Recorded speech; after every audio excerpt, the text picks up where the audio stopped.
आपका जो कार्यक्रम है, क्या जो है रूपरेखा, क्या कार्यक्रम जिले के अंदर है? 19 अप्रैल 2025 को माननीय मुख्यमंत्री सीकर जिले के दौरे पर पधार रहे हैं।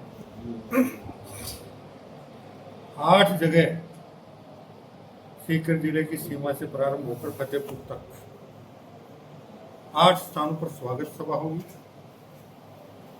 और सीकर जिला मुख्यालय सर्किट हाउस में जन सुनवाई भी करेंगे और जिले के अधिकारियों की बैठक होगी। तो जो आगामी जो निकाय चुनाव होने हैं, नवंबर में चुनाव होने, किस तरह की तैयारी प्रदेश में की जा रही है? जो सीमांकन का कार्य चल रहा है उसमें भी कई आरोप लगाए जा रहे हैं, विरोध हो रहा है जगह जगह। देखिए, नगर पालिकाओं का सीमा विस्तार और वार्डों का पुनर्सीमांकन दोनों काम चल रहे हैं। अब आरोप लगाना और आपत्ति प्रस्तुत करना दोनों में अंतर है। अधिकारियों के स्तर पे जो प्रारूप प्रकाशित हुआ, हर भारत के नागरिक को जो नगर निकाय की सीमा में निवास करता है उसे अपनी आपत्ति प्रस्तुत करने का अधिकार है। अगर कहीं कोई उनको कमी खामी लगती है तो आपत्ति प्रस्तुत करें। आपत्ति पर सुनवाई होने के बाद उसका निस्तारण किया जाएगा और निस्तारण के बाद सारे प्रस्ताव राज्य सरकार के समक्ष आएंगे और राज्य सरकार उनको अंतिम रूप से निर्णित कर प्रकाशित करेगी। सीकर के मास्टर प्लान को लेकर कई बार आपने सीकर की जनता को क्या कारण है? आपको मैंने शायद आप लोगों ने परसों भी ये सवाल किया था। आने वाले 15-20 दिन में सीकर के मास्टर प्लान का प्रारूप आपका प्रकाशित हो जाएगा और उसके साथ साथ खातों का भी हो जाएगा। पूर्व मंत्री जो है पता ईडी की कार्रवाई हुई, वो राजनीतिक द्वेषता करार दे रहे हैं, सरकार पर भी कई आरोप लगा रहे हैं। देखिए, ईडी के पास जो शिकायत है उनका एक ये कहना है कि मुझे नोटिस नहीं मिला। तो जब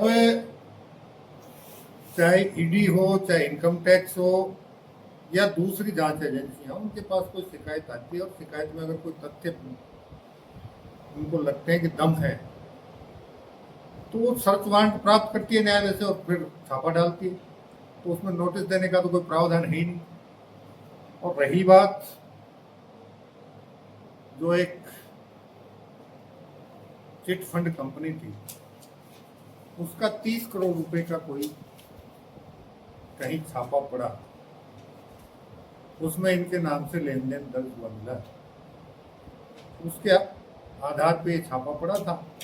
ये अपना पक्ष ईडी के सामने प्रस्तुत कर दें, जो भी सच्चाई होगी वो निकल कर सामने आ जाएगी। उन्होंने सड़कों पर उतरकर आंदोलन तक की चेतावनी दी है।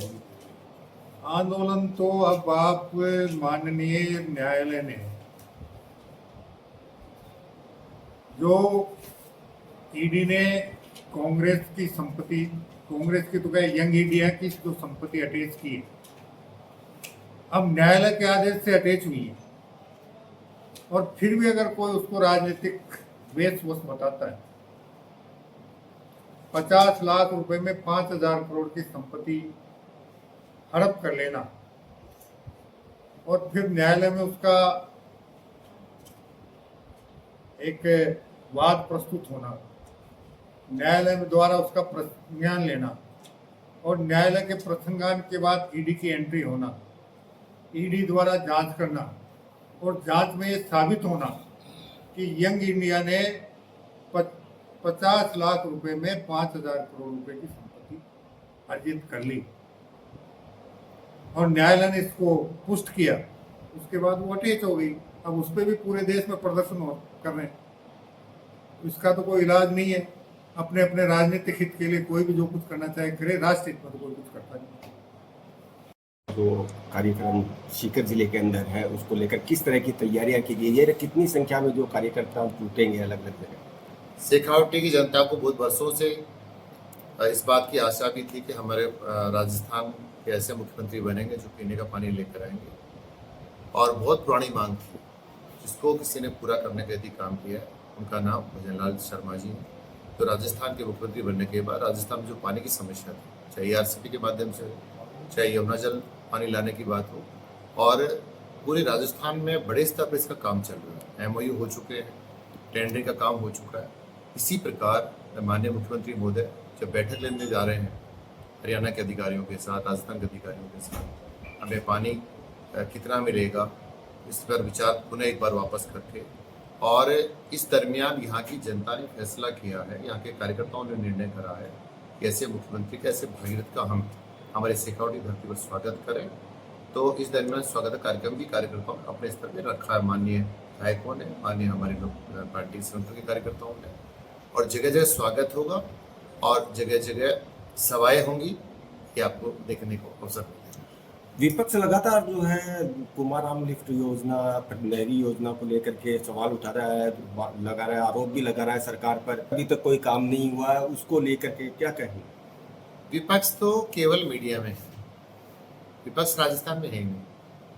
विधानसभा की कार्रवाई 1.5 माह तक चली, इन्होंने एक भी ऐसी को मांग राजस्थान की सरकार के सामने रखा नहीं और ना इन्होंने प्रयास किया। केवल मीडिया में सुर्खियों में बड़े रहने के लिए इन्होंने ऐसे मुद्दे उठाए जिनका विधानसभा से कोई संबंध भी नहीं था। केवल हल्ला बोलना।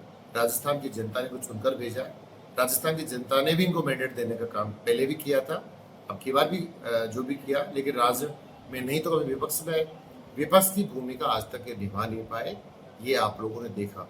और रही बात ये बार बार विपक्ष के लोग पानी की बात करते हैं, मैं तो एक पूछना चाहता हूँ, शेखावटी में तो कई दशकों तक ये इस नाम पे चुनाव लड़कर जीत कर चले गए कि हम यमुना का पानी लेकर आए, जो आज तक लेकर नहीं आए। उस पानी को भी हमारी सरकार, हमारी पार्टी और भजनलाल शर्मा भागीरथ के रूप में बनकर राजस्थान में उतरे और पानी को लेकर आए। कब तक तो जो है धरातल पे योजना उतर जाएगी? देखिए, मैंने कहा ना, हमारे दोनों काम साथ साथ चल रहे हैं। यमुना जल लाने की बात है, ARCP का पानी लाने की बात। ARCP लगभग टेंडरिंग का काम पूरा हो गया, 3rd फेज का काम कंप्लीट टेंडरिंग का हो चुका है। 4th फेज का जो काम बाकी बचेगा उसका बाद में होगा, जिसमें मेरे विधानसभा क्षेत्र भी इसमें आते हैं, शाहपुरा, विराटनगर, कोटपुतली, ये सारी कॉन्स्टिट्यूंसी आती है। लेकिन बहुत जल्दी इनका जो है क्रियान्विति होगी। इस बात के लिए हम आपको पूरा जनता को बधाई देना चाहते हैं कि जो प्रदेश के मुख्यमंत्री जी ने किया है वो बधाई के पात्र है। जो CM साहब का कार्यक्रम है, क्या शेड्यूल रहेगा?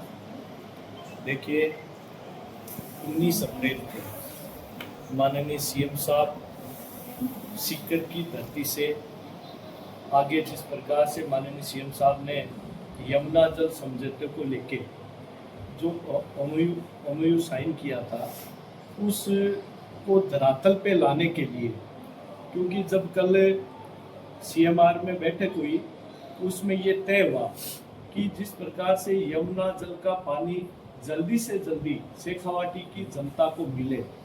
जब इस विषय पे चर्चा हुई तो माननीय मुख्यमंत्री जी ने कहा कि मैं स्वयं जाके इसको देखूंगा कि इसमें क्या कमी है और किस तरीके से जल्दी शेखावाटी की जनता को पानी पिलाया जा सके। तो इन्होंने तय किया, वहाँ सभी, चाहे वो हरियाणा के अधिकारी हो या राजस्थान के, इस यमुना जल को लेके इस विभाग के सभी अधिकारियों को लेके वो एक बैठक करने वाले हैं वहाँ पे, और जल्दी से जल्दी शेखावाटी की जनता को पानी कैसे मिले इस विषय को लेके माननीय मुख्यमंत्री जी जा रहे हैं। तो सीकर की धरती से जब वो जाएंगे तो सीकर की जनता ने और सभी जनप्रतिनिधियों ने और पार्टी कार्यकर्ताओं ने ये तय किया है कि जब माननीय मुख्यमंत्री जी इस काम को लेके, इस पुण्य के काम को लेके स्वयं बाई रोड जा रहे हैं, तो जनता ने ये तय किया कि हम उनका स्वागत, अभिनंदन करेंगे। इसलिए शेखावाटी की जनता के द्वारा सीकर जिले में प्रत्येक विधानसभा के द्वारा एक भव्य स्वागत माननीय मुख्यमंत्री जी का किया जाएगा। इसी स्वागत को लेके, प्रारंभिक तैयारियों को लेके आज सीकर के सभी जनप्रतिनिधि और प्रमुख कार्यकर्ता संगठन के कार्यकर्ताओं के साथ बैठ के इसकी रूपरेखा तैयार की गई है।